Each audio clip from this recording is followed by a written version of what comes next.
Going on, gang? Good afternoon. Hi there. Greetings, welcome, salutations, bienvenue, willkommen. My name is Alan Cox. Thanks for being here. For hanging on a Friday. Say hi to Bill Squire. He's right over there. Hey, creepy hugs. There's Mary Santora. What up? It has been, it's been a string of Fridays we've had, Mary.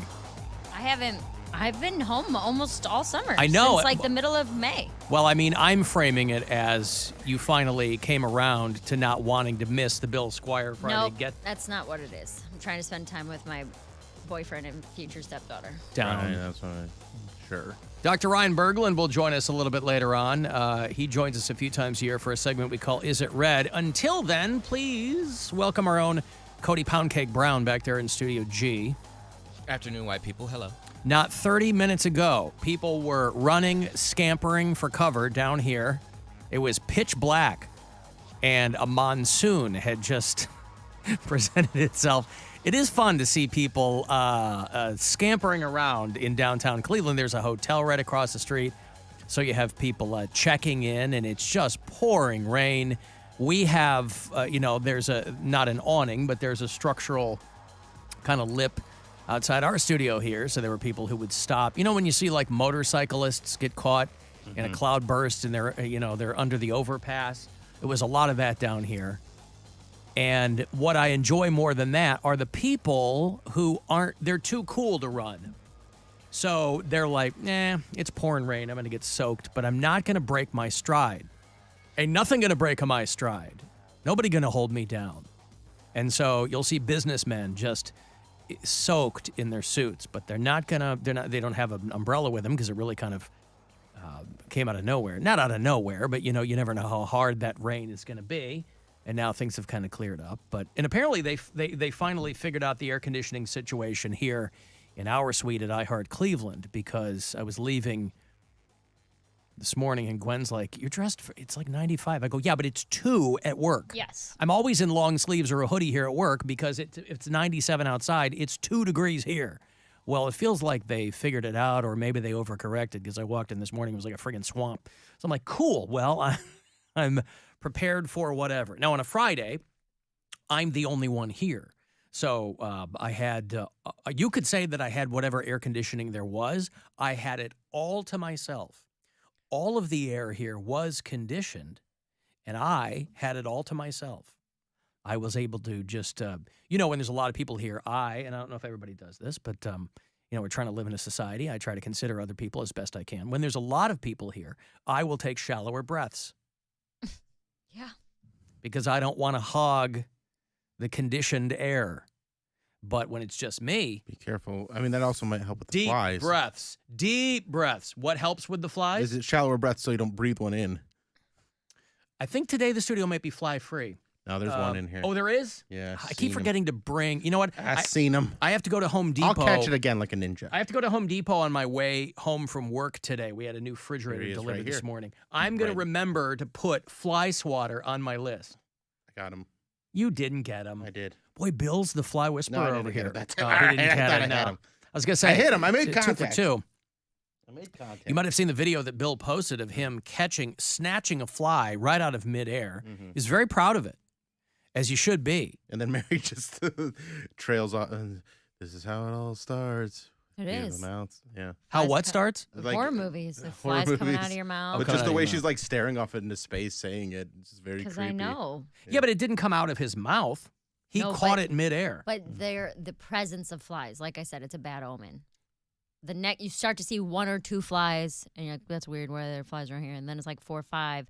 And then the next thing you know, the person who's possessed is vomiting flies. I think it's because decades of horror movies have turned us against the fly, right?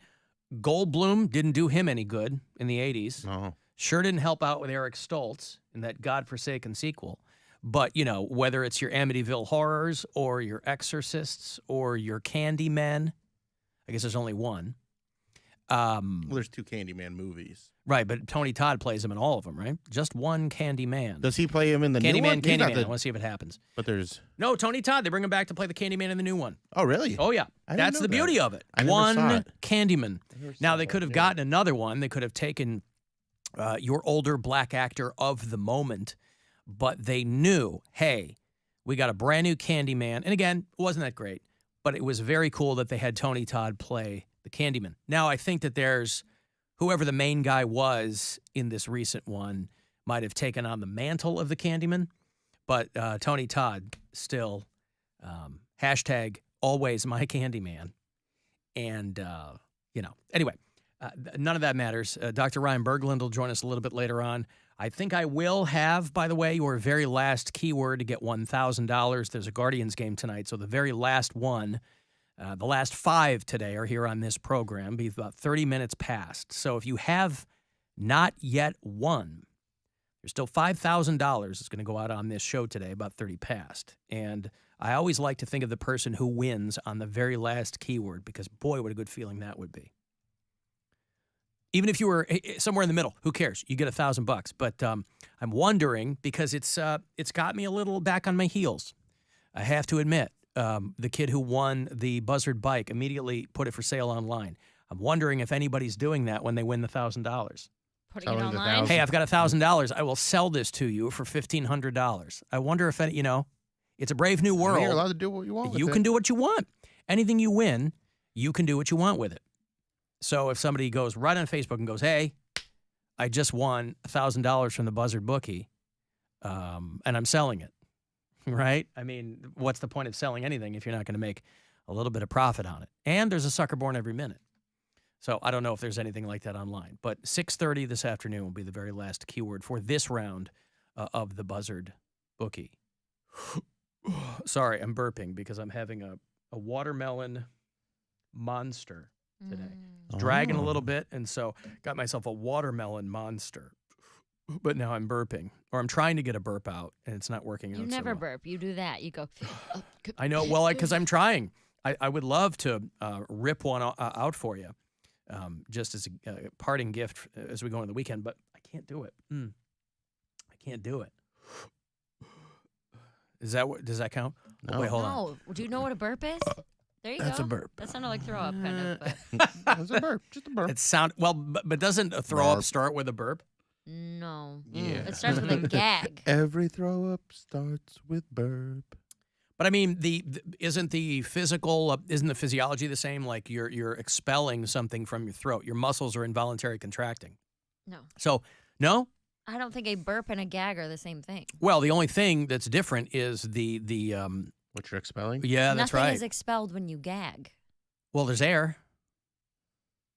I mean, okay, That's what then a burp you could is. say that burping and talking is the same thing. Then. I haven't. For many people, it is. Of course, it is. I mean, listen, we've got I got 4 hours of dead air a day to fill up. I mean, it's going to be something. There's a lot of people I'd rather hear burp than talk.